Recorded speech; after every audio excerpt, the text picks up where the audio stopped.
Oh, no audio. I'm sick.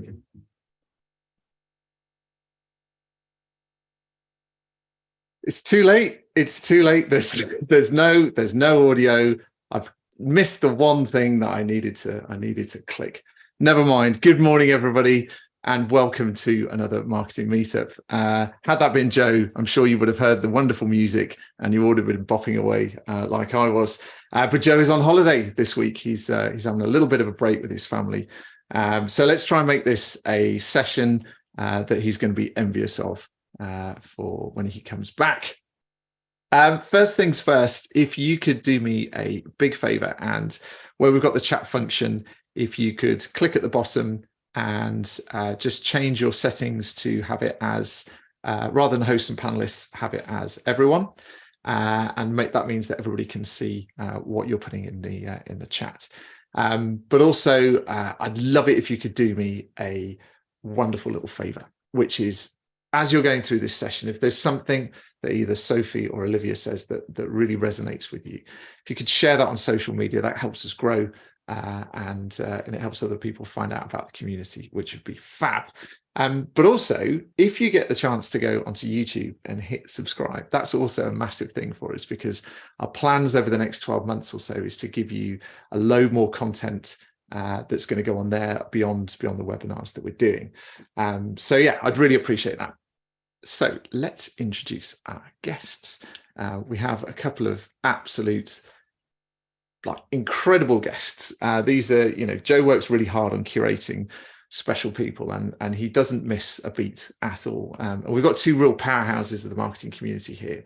They're both incredible and very generous for giving us their time. And between them, they have built huge communities. And whilst Joe and I are busy building the marketing meetup, we're often left thinking, how do they do that? I was just speaking to them before, and they're like, yeah, we've been going 2 or 3 years. And Joe and I are like, what? How? This is they're doing incredibly well. And so we're going to find out a little bit more about how they can post as much as they do, the speed at which they jump on trends, and just find out how you've done the amazing things that you've done. Today isn't going to be a presentation, it's going to be a Q&A.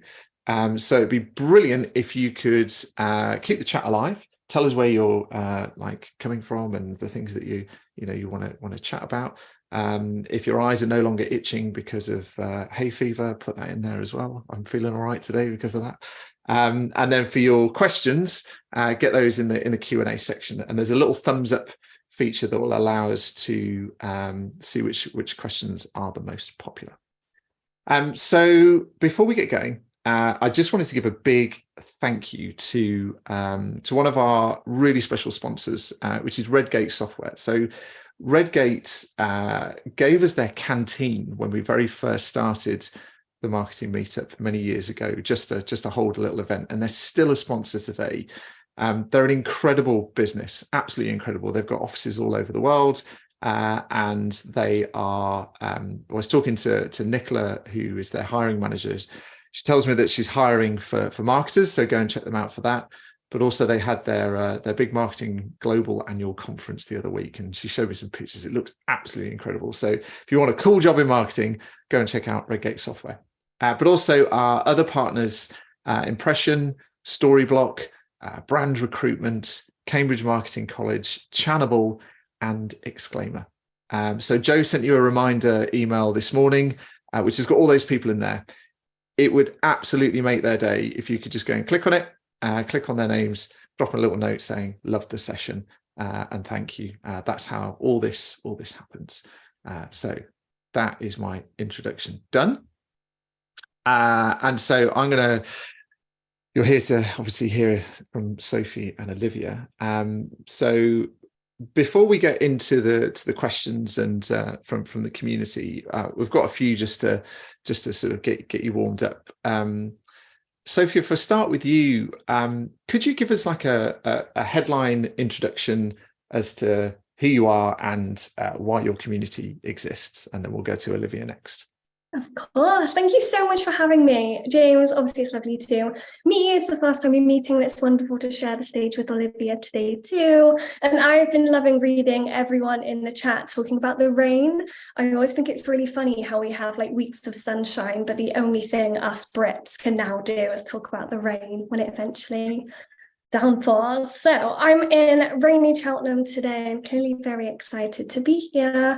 My name is Sophie, and I'm the founder and now director, which is very big, of a marketing community called Pretty Little Marketer. PLM aims to make social media simple. I work with people and brands to help build fluff-free strategies, because strategy is hard, right? And marketing often feels like it's full of jargon and big words. And I actually think it can be simple and fun and exciting, and you can feel confident when you approach the scary big words, tactics, and strategies that we really need to get us through our day-to-day. So I do lots of things, but in a nutshell, I feel like that rounds it up. Wow. Perfect. Thank you, Sophie. And what about Olivia? Introduce yourself. Yeah, so absolutely, again, loving all the chat. So many people from, so many different cities, but also countries as well. So that's very exciting. I'm based in Liverpool. So for anyone who doesn't know, my name is Olivia Hanlon. I am the founder of Girls in Marketing. We are a community and an e-learning platform for marketers. Predominantly, we help women feel more confident in their career in marketing. So we help to kind of bridge that digital skills gap for more junior to mid-level marketers, and then also help to equalise gender seniority in marketing for when you kind of get up to that senior level as well. So we provide learning opportunities, we do events, we do lots of different things.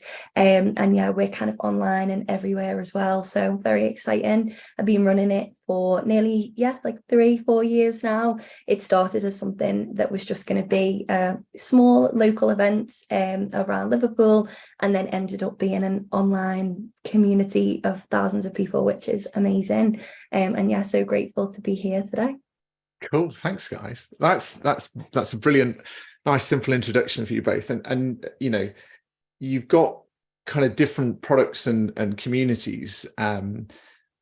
But I guess you're maybe talking to the same people. It'd be interesting to see in the chat actually whether how many people follow you guys already. Just give us a kind of a hand if you're following both or one or the other. It'd be interesting to see. But I think there's a load of people. That's cool. So yeah, this is all about community, and I think there's a bit of a difference between a following and a community. Joe and I talk about this all the time, and we have lots of definitions in our own mind around what a community is and how it behaves. But in your own words, like what's a kind of in the modern sense, what's a community to you, Olivia? I think it's about that two-way conversation, isn't it? As I said, I recognize quite a few names in the chat, and with a typical kind of following, you wouldn't really speak to people. It's more of a one-way conversation, isn't it? But I absolutely love with Girls in Marketing that we can kind of build a relationship with people. Obviously it's hard to build a relationship with the thousands of people that do follow across socials and stuff like that, but you kind of feel a connection to so many people in the community because you're all on that kind of one mission. And the great thing obviously with Girls in Marketing is before I started it, nothing else really like it with that kind of female empowerment at the forefront existed. So it was really nice to kind of see people with that like similar mission and similar kind of vibe to me kind of come together. And whenever I do events, and in London and Manchester we've done events, I meet people and we just get on so well so quickly, because everything that the brand is about and everything the community is about is something that I stand for as well. So when I meet people, it's like I'm just meeting friends that I already know, which is so nice. So for me, community is about that kind of two-way conversation and kind of getting to know people and building those relationships, and not just kind of expecting those vanity metrics of likes and comments and all that sort of thing. Yeah, no, it's a really important point, and I think we talk about sort of building a community really for Joe. You know, he built a community for himself as a bit of an introvert, and you know, it was a networking event for very much for him, but it just so happens that lots of people had that problem. Do you find a similar thing, Sophie? Do you find that you're almost building the community that you want to be part of? Is that a fair assumption? Yeah, absolutely. For me, community is all about a shared stage. I often describe it as like opening the stage door. So it's not me and you, it's like me and us. And I think that I did a post on this a while back on LinkedIn. I love LinkedIn, talking about how I really believe that one of the keys to building community is a genuine care. I referenced this in a past webinar, and I hope people get it, but can you let me know in the chat if you have seen the US Office, and if you have seen the episode where Michael and Jan, Michael's like the boss of the office and Jan is his girlfriend, they host a dinner party and they invite two other couples from the office and they are the hosts of this dinner party. It's my favorite episode, by the way. They're hosting the dinner party and it starts off great. They're really welcoming. They're letting people in, you know, let's sit, let's catch up. But as soon as the hosts start arguing, not getting on, and their focus switches, the dinner party suddenly goes like this. They no longer cared about the participant sharing their stage. So for me, yes, community, completely agree with everything Olivia has said. And to add to that, I just think it's a genuine care, a love, a care, sense of belonging for the people that you are kind of inviting onto that stage. So if you ever need to remember what community is, either think of the episode of The Office where Jan and Michael host a dinner party, or if you haven't seen it, or you prefer the UK Office, one, we need to talk, but two, head to Netflix because it is still on there. But yes, hosts set the tone, and I think real community is about real, genuine care. I think both TMM, GIM, both of you do that really, really well. Genuine care for the people that you're serving, and being a good host is what community is to me. Love it. It's something that we Joe and I always say is it's not about us. You know, whenever we're stood there at an in-person event, it's like, it's not about me, it's not about Joe, it's about, you know, it's about the community, sort of supporting the community. So yeah, that's great. So what kind of, I mean, you gave me a brief sort of backstory just before we went live. What motivated you to build a community in the first place? Or go back to Sophie on that one. Oh, good question. Now, in our kind of like pre-speaker room, we were talking a little about how neither I or Olivia had that like shiny, I'm going to start a business and it's going to be amazing moment. I think both of our stories stemmed from a moment of, oh, I'm going to try this, or maybe I would like this, and then snowboard and kind of followed the journey where it's taken us. I started PLM 3 years ago tomorrow, actually. So it's our third birthday. I'm sorry, I'm just going to clear my throat. Much better. So our third birthday tomorrow, and the time has flown. So 3 years ago tomorrow, I was a second-year student. So I went to university at 21 rather than kind of conventional at 18. Just needed time to figure out what I wanted to do, because the world at 18 is big and scary and there's far too many options. So I went to university at 21 to kind of solve this problem of who am I? What do I want to do? By second year, so a year and a half in, none of those problems had been solved. So it was a Sunday and I was laying on my sofa in my apartment having a bit of a meltdown. I was Googling, you know, job options in marketing, how to get a job in marketing, words to use on your CV, words not to use. I was overwhelmed. It felt complicated. Every other website said something different. And I am I crave simplicity. And in that moment, I think I just felt really lonely, like I was the only person who didn't have it figured out or couldn't figure it out even from 1,300 Google searches. I don't really know how my thinking got from, oh my goodness, I'm in a panic, to I'm just going to start an Instagram page. But I think I was just seeking people like me who were feeling lost, were craving that taste of simplicity that the whole of Google before, just didn't have to offer, and started an Instagram page. I was going to call it the Digital Marketing Babe, which makes me cringe to my core, and completely sorry to anyone who's coined that, but it's not for me. It wasn't available on Instagram. PLM was close second, and now here we are, and I'm talking to you about it. So a moment of panic, just craving connection, community, start an Instagram page, and yeah, now I get to talk about it.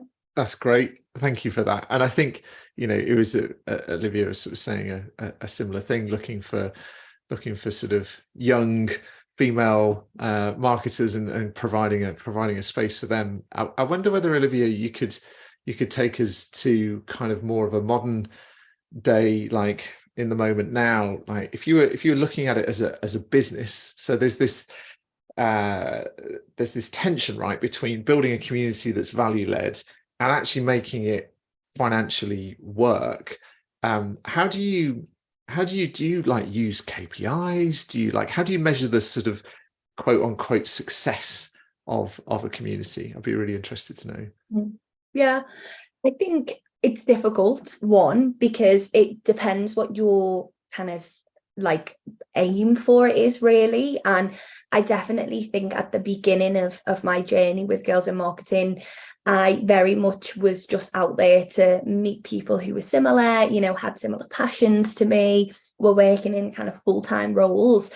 But then I was plowing so much time and effort into the community that I had to make some money from it, because it was taken away from just general day-to-day life stuff. And as much as I would have loved to have continued to kind of run that community and just genuinely make connections without ever, making a penny, it isn't financially viable in the world that we live in today. So it was a moment for me sitting down to actually say, okay, how can I make this a business? How can I make this community kind of viable for me? Because as much as I absolutely love doing it for other people, it also had to work for me as a founder as well.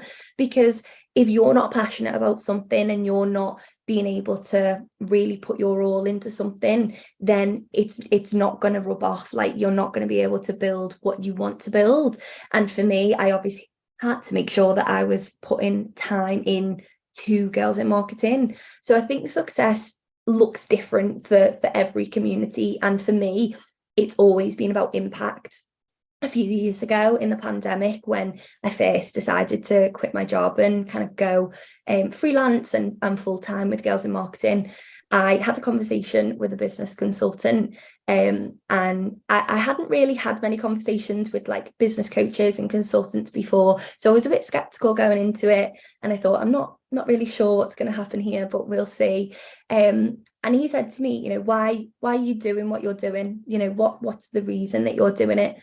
And I said, well, I absolutely love creating impact. I love seeing the difference that the community makes. If someone gets a promotion at work, or someone feels the training that they've got, or the community that they've got has advanced them in a certain area of marketing, they can, do all these different things, get a new job, get a promotion, all of those different things.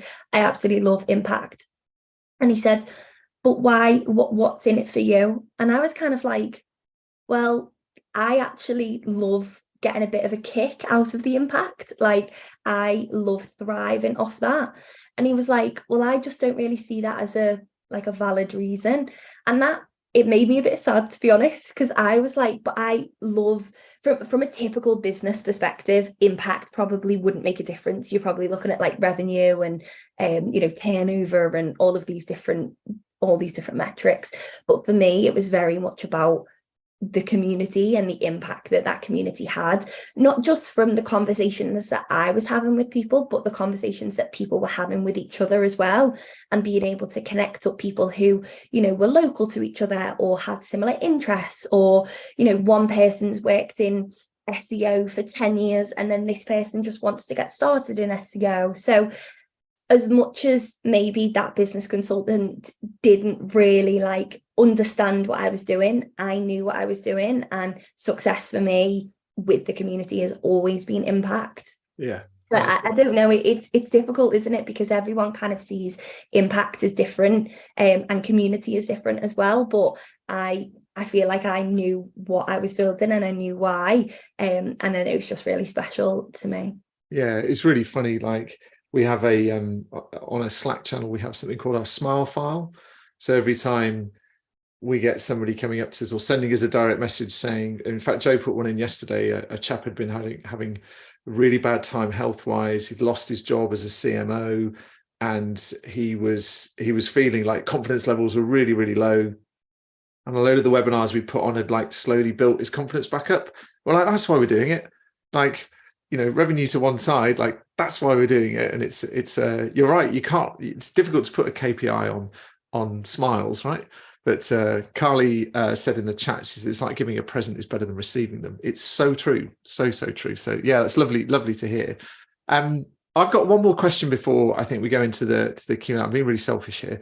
But I know that there'll be people out there that are working for brands who will like the idea as maybe an in-house marketer of building a community for their company. How, and I'll ask this one to Sophie, like how do you argue the case for building a community to a client / boss who's maybe very much focused on vanity metrics and, you know, wants likes and follows and you know, reach and that sort of stuff? What's the argument for community? Really good question. So I started PLM in June 2020, and by January I was freelancing with brands, and I built strategies for them and executed them. And the way I build my strategies is always around the people. Community is part of every strategy I built, and I worked with some of the UK's biggest brands. And when you work with big corporates, with big bosses, sometimes they don't care about the little people on the little screens. And that was something I found really challenging, trying to argue why that was important. And something I learned along the way, I think, when you're dealing with many seniors who potentially don't recognize or understand what you're doing in the way that you understand, is speaking their language. Why is community a benefit to your business? Well, because you can create advocates, you can do your word of mouth marketing for you, because you can encourage repeat purchases, because funneling someone down is easier.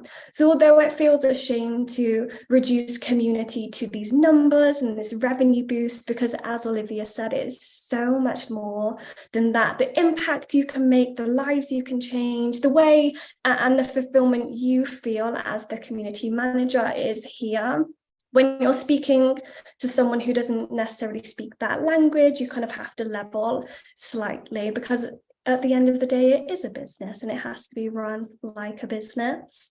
So my kind of best answer to that would be understand the business benefit of building community and speak the language of the person you're speaking to. Feels uncomfortable, but when you get that green light, everything will be worth it. And, you know, hopefully over time they'll see the impact, they'll feel it, and that mind can change. But yeah, leveling, I think, is the best approach in my experience. Yeah, that's great. Thank you, Sophie. Well, let's jump into some of the questions in the Q&A. So if you see a question in there, guys, that you want answering, hit the little thumbs up on there, and we'll get those answered. Hannah has put, how important is the human element of community building? I.e., how important is it to show your face? And I think maybe Olivia, if you wanted to go on that one, because I know you've got a team, and you know it'd be interesting to get your take on that. Yeah, no, definitely. So actually, when I started Girls in Marketing in 2019, I didn't show my face. I actually didn't show my face for about a year. After that, I think so many people talk about, you know, showing up online and being authentic and kind of showing your face. And the reason that I didn't do that, there was a few reasons really. And the first thing was because I wanted it to be about the community and about that kind of shared mission rather than about me. So as much as times went on and we've kind of grown as a business, I've learned to show my face a bit more, and I actually enjoy it now. Back then, I wasn't very confident, so I didn't really feel confident enough to show my face. And I totally resonate with people when they say, you know, they don't want to show their face, and, you know, whether that's from a community perspective or even from a social media perspective. But then I also felt like I just wanted to grow it as a collective. Like, it wasn't about me. The mission has never been about me. It's always been about, you know, the brand and Girls in Marketing as a brand and as a community. So I think it is important, and now more than ever, obviously, with people showing their face more, with LinkedIn growing as a platform as well, I think it's more difficult to shy away from showing your face. But I don't think it's necessary, as long as you've got that main mission and, you know, you are really focused on, this is the mission of our community and this is the shared experiences. So obviously with Girls in Marketing, we predominantly have a community of women who work in marketing, so it's kind of that group of people and their collective shares of experiences come together. It's not about me, and it's not about my face necessarily. So I would say you don't have to show your face, but as time goes on, it may be that more opportunities come, and as your brand and as the community grows, potentially you then do. But I think you can get to a place where you feel confident enough to start doing that. And I definitely did. I got a lot of validation from community to say, you know, we'd love to start seeing more behind the scenes stuff. We'd love to know about, you know, your life and how you got to where you are and all of those sorts of things. And that's kind of how I did it. So it actually started quite faceless for around a year and a half, and then I eventually kind of took the plunge when I had a bit of validation, which, I mean, it's obviously not great to just go off validation completely, but it definitely helped that I found the concept and the community actually worked, and then I was like, I'm going to start showing more behind the scenes. Yeah, no, it's really interesting. And I know, like, if you take, you know, everybody on this webinar will probably know Joe, and it's been, his personal brand has grown huge, especially on LinkedIn, and it's been a really powerful tool. But we're also really keen to not be all about Joe. So what's great is when we go to some of our in-person events now, nobody knows who me and Joe are. In fact, a guy came up to me in Birmingham, which is I run the Birmingham event, and he said, "Oh, do you know Joe Glover?" And I was just like, yeah, I do. He's a really nice guy. And he's like, yeah, I saw him online yesterday. He seems like a really interesting guy. And it's just like brilliant. He's found out about the brand before he's found out about Joe, and has no idea who I am, which is great. So it's yeah, I think it can be a really powerful thing. And certainly if that's the I know, Sophie, you know, you've built PLM, you know, initially on you and your face. Not just your face, but, you know, as your, you know, the you as a person. But is it something you want to continue leaning into, or do you see that being do you see that changing in the future? Oh, good question. I think knowing who's behind a brand, specifically like niche, smaller communities, you know, I don't need to know the face behind Apple. I mean, we know the face behind Apple, but I think it gives you something to connect to. One thing I would say, however, because there are lots of questions in the chat agreeing, and I have been doing this 3 years, and even I struggle sometimes to talk on stories or make a reel with me physically in it, when just showing my screen is a much easier option. I often teach that humanizing in marketing is not a face, it's a feeling. So when people are interacting with your brand, you can make your brand more human by inspiring the feeling that you want them to feel, whether it's empowered, encouraged, inspired, entertained, educated, confident, whatever that might be. A way that I really try to do that through my more static content, like carousels or even typing up my LinkedIn post in copy, is writing how I talk. And it's definitely not an original tip nor idea. I see actual good copywriters recommending this all the time. But finding ways to talk more human if your brand allows it, or reflecting on your brand values of, you know, whatever they might be, and strategizing, brainstorming with your team on how can we make people feel this through our content. Failing that, UGC, community features, client features. If it's not your face, it can be someone else is. But I don't think humanizing just has to be a face. I think humanizing is a feeling. We look at brands like Gymshark, Lounge Underwear, even Ben & Jerry's, which you wouldn't expect. You don't necessarily see their faces, but Gymshark, I know Ben Francis has like a mega personal brand and he does a lot. But you don't see their faces, but you do have a feeling. So just some food for thought. How can you make people feel, and kind of doing it that way is easier, more approachable. That's great. I think that's, so I'm often listening to the webinars thinking, what's the little soundbite? What's the thing? And like explaining that is, yeah, I think that's a really valuable thing, just sort of, you know, and it takes the pressure off, you know, always being in front of camera.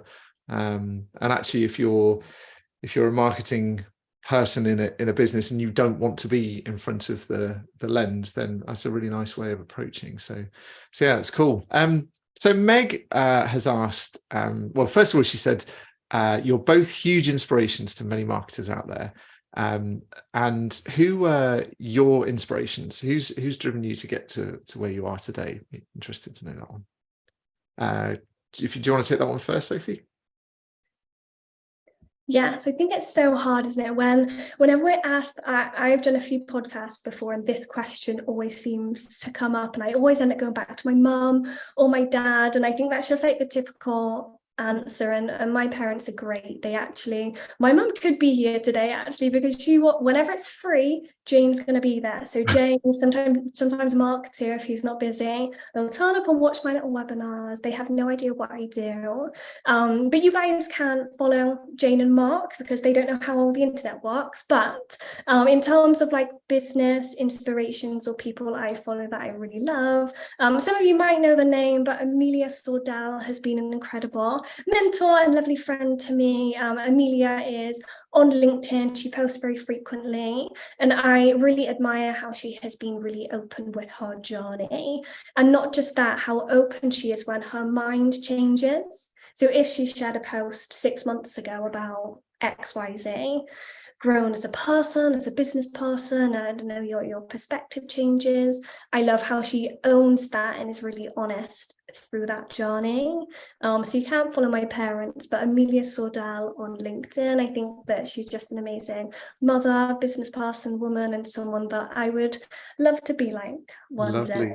I love that. I'm going to go and check her out. What about you, Olivia? What is there anybody that springs to mind? Is there like somebody's content or somebody on a journey that you're like, for me, it's like Casey Neistat as a creator, as a video creator. He's probably a bit old for a lot of the audience here, but like flipping love his content. I'll consume all of it. Who's that person for you? Being honest, I don't really think I have that kind of one person. Again, typically I kind of go to, friends and family, and there are a lot of people who've done a lot, and I definitely wouldn't be where I am now without their support in the kind of journey. But I think for me, it's just the individual stories and people that I talk to on a daily basis of, saying, this is, I've done this and I've done that, and just hearing stories and just kind of having that connection with people.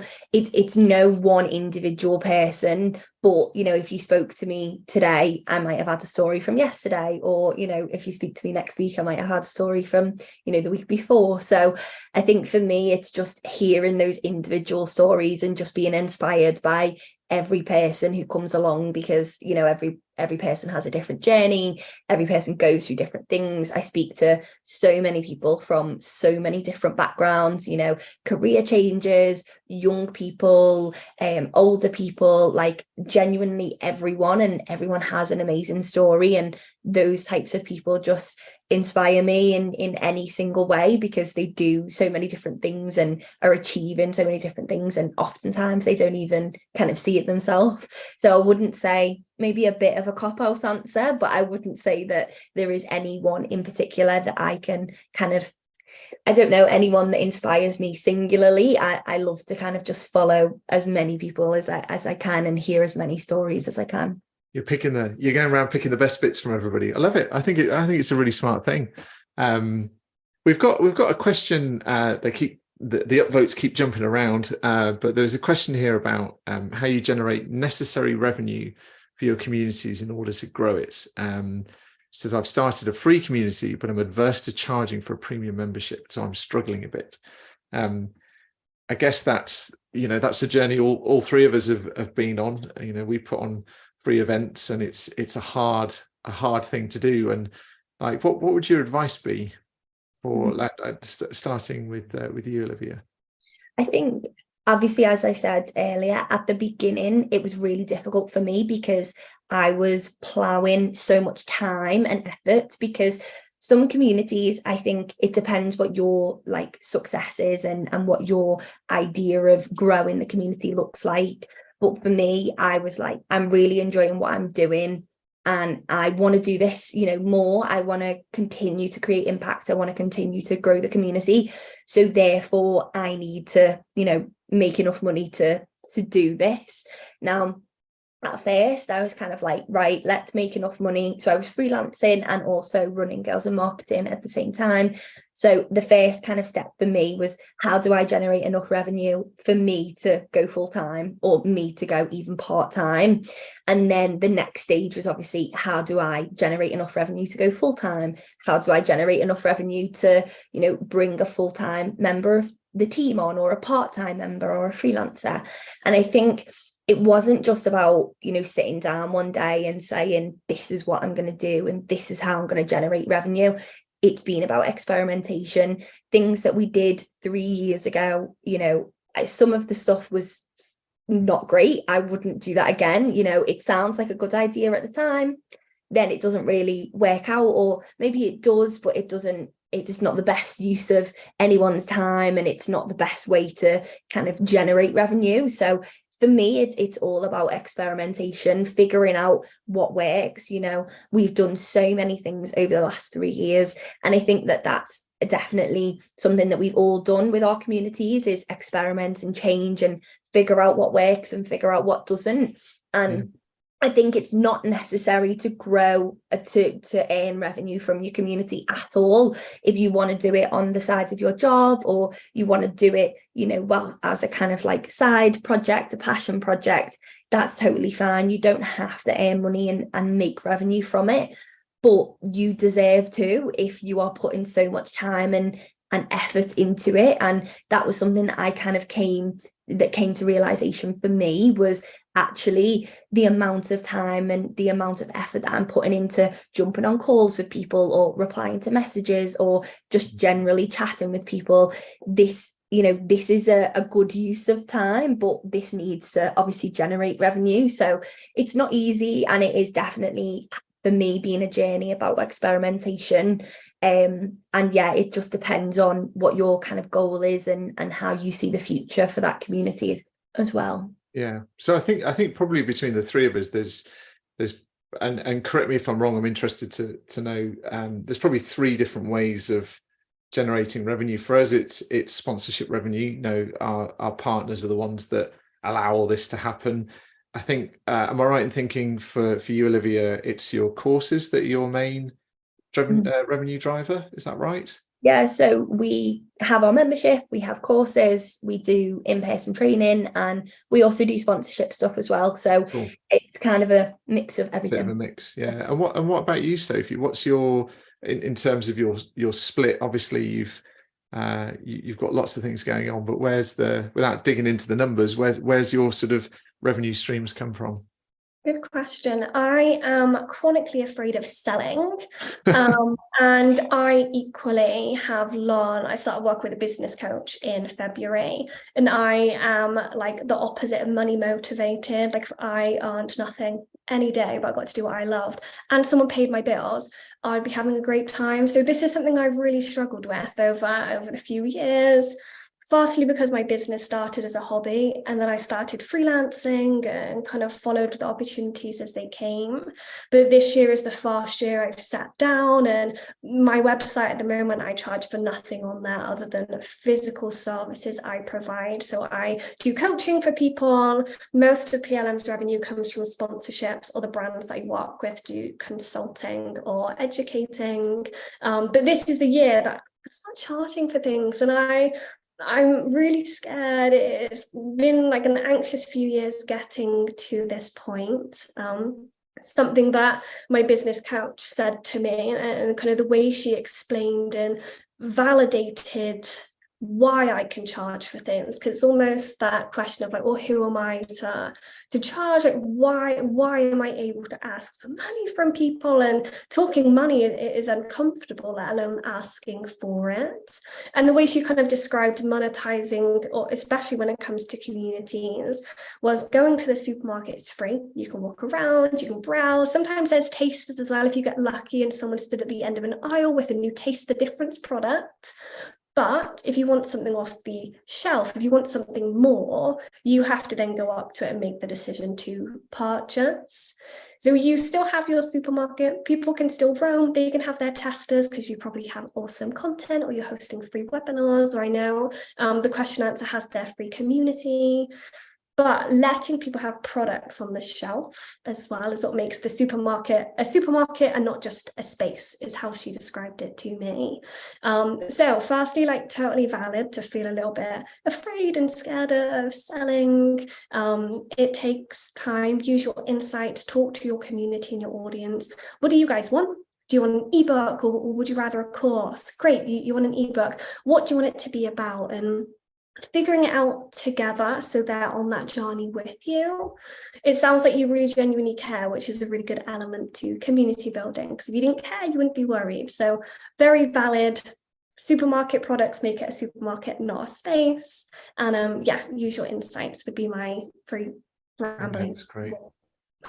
Yeah, no, that's really good. And it's something that you know, it takes time. And I think there was a tipping moment for me and Joe as well, where, you know, you didn't want to charge for anything, or a bit worried about asking for sponsorship. And it's a case of, well, actually, if we can make money from this, we can do more of it. We can make more impact, and more people can get more stuff for free. So it's kind of like, as soon as that penny dropped, it was like, oh yeah, so actually, if we just make it into a for-profit business, we can actually really go places and you know, have a lot of fun with it. So yeah, it's good. And we've got a question about how you engage your audience in a two-way conversation on social here. Just to add to that, and this is kind of me adding a question on top of it, how on earth do you find the time? Like, you guys post so much, and it's good stuff, and it's like, and yet you still manage to engage. Like, just give me a little window into your world. Do you sleep at all, or like, how do you do it? And I'll get Sophie, start with you. I don't sleep. Do you know what? When it was the Super Bowl, what month was the Super Bowl? A few months back, I can't remember. Sorry if I offended or not, I have no interest in the actual Super Bowl, but I have all the interest in Rihanna and the halftime performance. And I stayed up till like 3, 4, 5 a.m., whatever time it was it finished. Not to see the results, not to watch the American football, but because I was ready. I had Canva open on my computer and the halftime performance up on my laptop screen. I was ready to make a post. Now, that's absolutely not necessary. I'm just absolute workaholic, and I really love what I do, and I don't value my sleep. But this is my full-time job, is one thing to remember. So content creating probably takes up 3 days of my week, because it is what funnels everything else into my business. So the reason I can do it is because I literally dedicate days to it, because it's my job. And I think that's a really difficult reminder when we see people doing these things online. Oh, how do they juggle it? Oh, that's the only thing they do. So first of all, for a lot of people, it is their full-time role. That's why they're able to pump out so much. For me, number 2, strategy is really important. I know my goals, I know my content pillars, I know who my audience are. So creating content becomes much easier when you have that kind of understanding of what you're doing. I'm not sure if we wanted to answer the question on the two-way as well, if we want to come back. Yeah, carry on. Cool.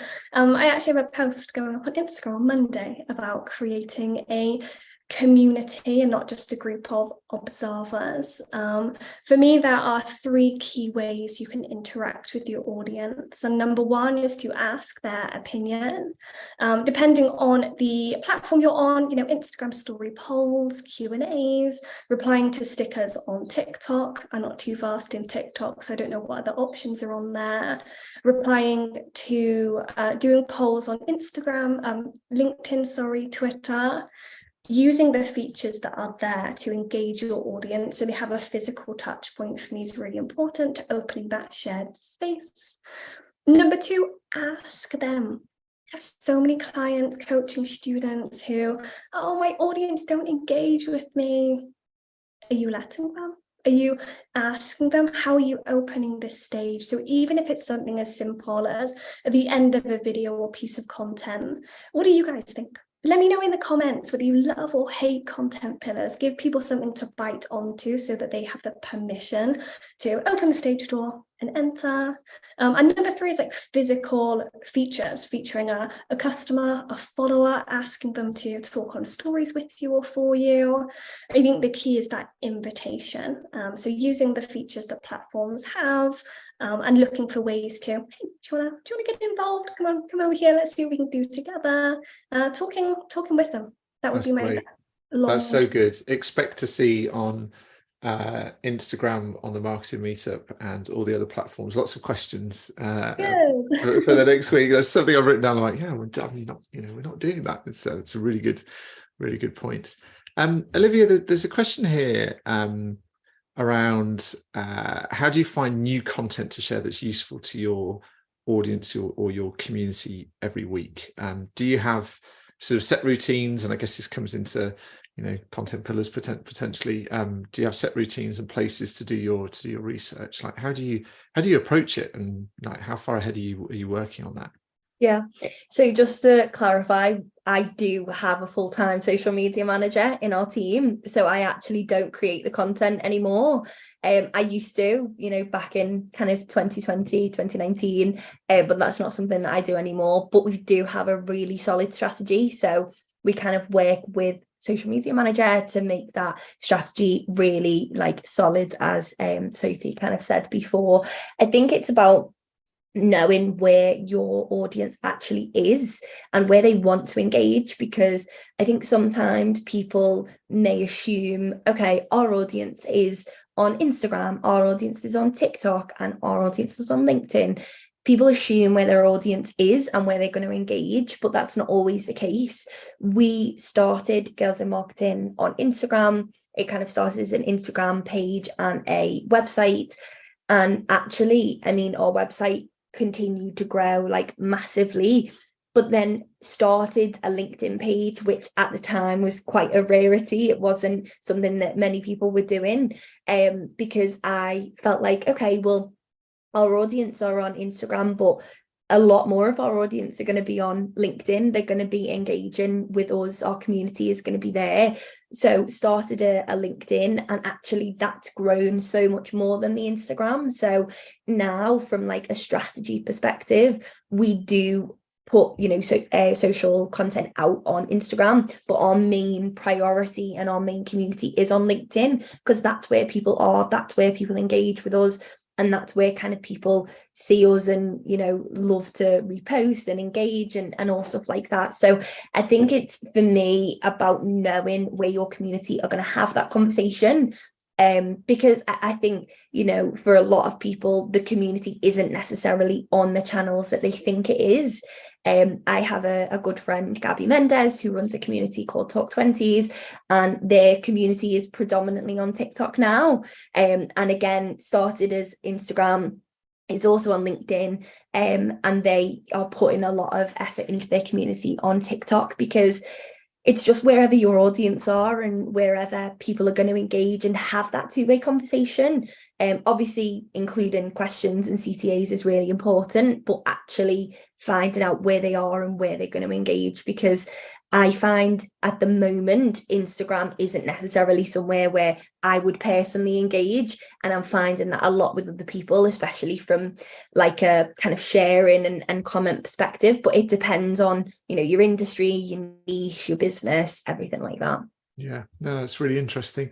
And I guess because there's so many platforms, I'm thinking from the TMM point of view, like if we have a piece of content, I'm probably a bit guilty of not creating it in a slightly different way for each platform, just purely because of the time constraints. But are there and I guess a question for you, Sophie, we've got a bunch of subscriptions to a bunch of different tools. What are your kind of like top go-to tools that you would that help you manage the community? Oh, good question. So I use Canva for all of of course, because who does not love Canva? Use Canva for a lot of my content, and something I did when I rebranded in September was I templated up a lot of my content. So the first slide to my carousel, the last slide of my carousel, what an infographic on stories would look like, and everything that you use regularly. If I need a pink post with a pink cover on Monday, I don't have to think of what to write and then think of how to design it. It's all there for me. So templating things up on Canva has been really quick for me. I use Plannable to schedule. It's my absolute favorite. I use it with my clients as well because it's really collaborative. I've started using Google Bird. You'll have someone, if we've got any AI people in the house, tell me if I'm saying it wrong. My boyfriend is a data scientist, and if he ever hears me say that, he'll run in and he'll love that I'm talking about what he does. So he'll be very excited. And I'm I'm so afraid of AI. I don't understand it. I'm not very digital. I'm a bit of an old person when it comes to using computers and phones. But I've been using Google Bird over ChatGPT, Google Bard, just for little things like help tapping into a niche for a blog post for a client, or even brainstorming copy, because I have a new website coming soon, which is very exciting. I don't use it to write my content. If you know how, kudos to you. So Canva templating up is a big one. Plannable for scheduling and repurposing is really, really key. Google Bard is really good at AI assistant for me. And for all things video, I just use CapCut because you can get it on your phone and on your computer, and it's free. It's got all of the cool TikTok templates on there. You can transcribe and do closed captions. All of them are foolproof because I can use them. So 4 favorites from me. Yeah, those would be my top That's 4. awesome. There's some really good tips there. I think we should call it Google Beard. It'd be far more humorous. There was actually, when you touched on AI, you say that obviously your boyfriend knows all about it, but you're not so keen to get involved. Olivia, there's a question in the Q&A about using AI as a plan, for planning your content and community management. Is that something that you guys have looked into or are planning or already using at all? Yeah, so we actually recorded a podcast episode about this a few weeks ago that will be coming out soon. So if anyone wants to listen to the Girls Marketing podcast, definitely do, little plug. But I think AI is a very scary topic for a lot of people. We're seeing it a lot with our community, people talking about it, people generally being quite scared of it.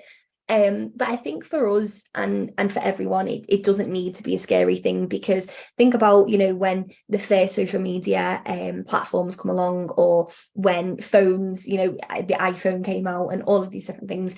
At the time, it was very like, oh, we don't really know what to do. This is a bit strange. How do we navigate this situation? But what we learn to do is adapt and change and actually use these things and these tools to our advantage. So I think with AI, definitely from an idea generation perspective, the other week we were going in to record some of the snack episodes of our podcast, and we were kind of like, oh, what do we want to talk about today? So we literally just put it in ChatGPT, and we said, we run this podcast, give it a bit of context, and said, what are some ideas for snack episodes? Generally they're quite informal, quite chatty, all about different marketing topics and our team chat about it. So ChatGPT came back with a few questionable choices, to be honest. It was like, how to do this strategy or whatever. And it was kind of a bit, not necessarily what we would do, but there was a few really good points in there. And one of them was actually AI in marketing. So then we were like, you know what, that's a key topic. It's something that a lot of people are talking about. Let's talk about, is AI going to take my job? Like, all of these different things. So we ended up recording that podcast. So actually AI advised us to use AI, like talk about AI on the podcast, which is crazy. But I think from an idea generation perspective, I know that it's great to just generate, new ideas, get your creative juices flowing. And it's just always good. I mean, they say, second pair of eyes or someone kind of looking over content is always great, but actually having that initial but a tool to help you with that initial generation of ideas is a really good kind of starting point, especially when people say, they're in a creative slump or they don't really know what to post or they're not sure, where to go. It's a good tool to kind of use for that. And as kind of time goes on, I definitely think that we're going to start seeing it more. Another way that I've seen it used really amazingly recently was to summarize documents. So I know that at university, I would have absolutely loved a tool that you put in a research paper and it gives you a summary of it. So that's another way, obviously not necessarily in that perspective, but if you've got like big documents you need to read, from a contract perspective or anything, putting it through, AI, there's a tool and I can't remember what it's called. You kind of put it through. I know that's not very helpful, so apologies. You kind of put it through and then it gives you like a summary of the document. I always think like, it just makes our lives easier. So try and, use it. Don't be scared by it. Just have a little go, from an idea generation perspective or anything, because it's a really smart piece of tech that is always changing and always evolving. I think it's really interesting when you have the kind of writer's block or the blank page syndrome. Is actually, even if the idea that comes back to you is terrible, it's at least kicked you out of it's taken you on a path. Whether it's the right one or wrong one, it at least gets you thinking and stops you staring at a blank page. No, that's really interesting. Paul's question has been bouncing from second place to first place, and I haven't managed to get to it. So he's put you've built incredible communities. What's the one thing you both learned along your journeys in building communities that you wish you had started sooner? And this will probably be the last question. So if you both want to kind of have a 1 minute answer on that would be that'd be great. What do you wish you'd known? Maybe start with you, Olivia. It's a difficult one. I think for me it's just about taking more risks. So I self-identify as a calculated risk taker. So I very much like to take risks, but they're always quite calculated. So I make sure that I don't, for example, I didn't just jump in and full-time build Girls in Marketing. I kind of made sure I had freelance clients, and I think I take calculated risks. I don't take, risky dive in the deep end kind of risks. So I think for me, it's about taking more risks, because sometimes, especially at the beginning, those calculated risks were a little bit more calculated to the point of procrastination, maybe.